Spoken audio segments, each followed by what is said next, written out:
Hey guys, Redneck Mini 14 here, just going to do a quick comparison of the Remington 870 and the Mossberg 500. Don't really want to waste a whole lot of time on this video, so let's dive right in. First off, probably the biggest difference that most people are going to point out is the difference in the receivers. The Remington has a steel receiver, the Mossberg has an aluminum receiver. Now that doesn't really matter as far as durability goes because both guns have steel to steel lockup. In fact, both guns, the locking lug locks into the barrel. It's just a little bit different on how they lock into the barrel, but both guns do have steel to steel lockup, so both guns will probably outlast you in your lifetime of shooting. In fact, the Mossberg 590 A1, which is an upgraded version of the 500, is the only shotgun I believe that passed military standard testing. You know, whatever the name of the test was. So that's just something to take into consideration.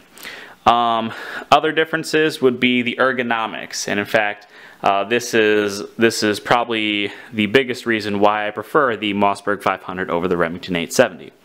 If we look here at the Remington 870, you have a shell lifter that you have to depress every time you put a new round in the magazine tube.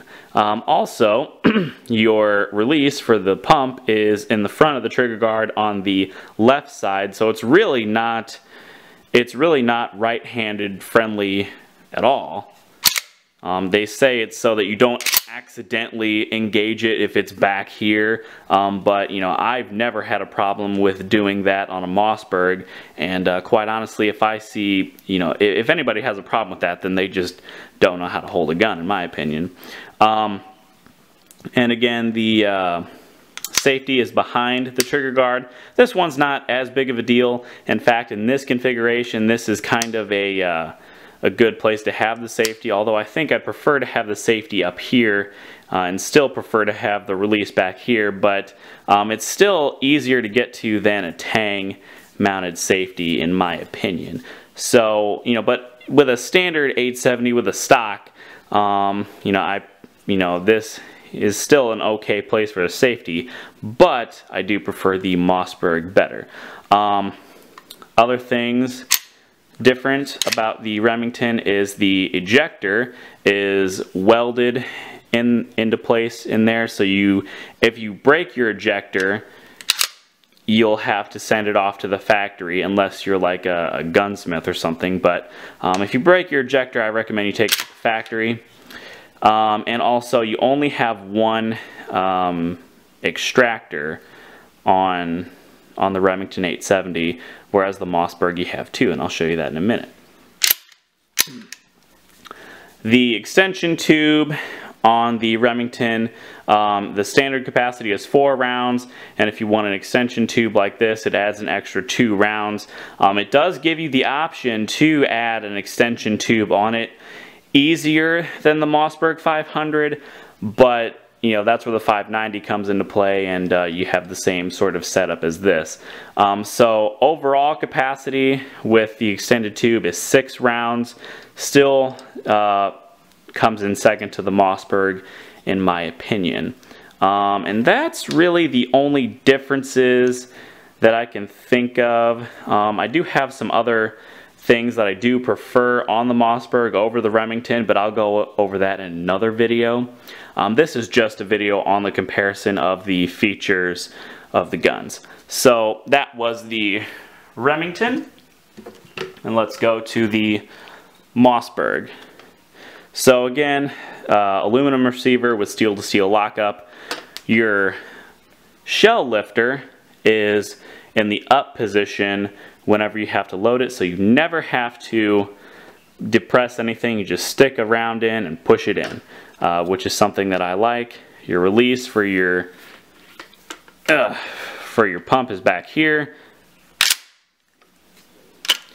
Your ejector, if you can see that screw in there, is very easily replaced if you break it. You have, I don't know if you'll be able to see this, but you have 2 extractors. You have one on this side, one on the inside. So if one goes out, you do have an extra extractor to get you by. Safety's on the top. In a stock configuration like this, or with a Raptor grip or something, I do prefer the tang mounted safety over the push button safety on a Remington, or pretty much any other shotgun out there. The capacity in the tube is 5, and if you get a version with a 20-inch barrel and the extended tube, you'll have a capacity of 7+1. With a 590, you do have the same style of setup as the Remington with the cap on the end, and you could put a longer extension on if you wanted to, or you could get the standard factory 20-round or 20-inch barrel with an 8-round tube. It's the same length and size as the extended Mossberg 500, only it has 1 extra round in the tube, and it just all has to do with how the tube is set up. And so you do get an extra round in the Mossberg 590. I think that's all of the features and the differences between the two of them. So yeah, so that's just the differences between the two of them. They're both great shotguns. Whichever one you like, I wouldn't put you down for liking one over the other. I do like them both. I do prefer the Mossberg over the Remington for pretty much all the reasons, all the different features I've stated here, and for a couple other reasons that I'll go over in another video. But again, still pretty good shotguns. They both sold over 10 million, and in fact, I think the Remington's sold like 11 million shotguns. I'm not 100% sure on how many Mossberg 500s or just Mossbergs in general have been sold, but I know it's a lot, because pretty much every Mossberg pump action shotgun that's made these days is based on the 500 platforms. So they're all pretty much the same, just a little bit different configuration on all of them. But anyway, I think that's all I have to say about that. Subscribe to my channel, like me on Facebook. I'm Redneck Mini 14, and until next time, be safe.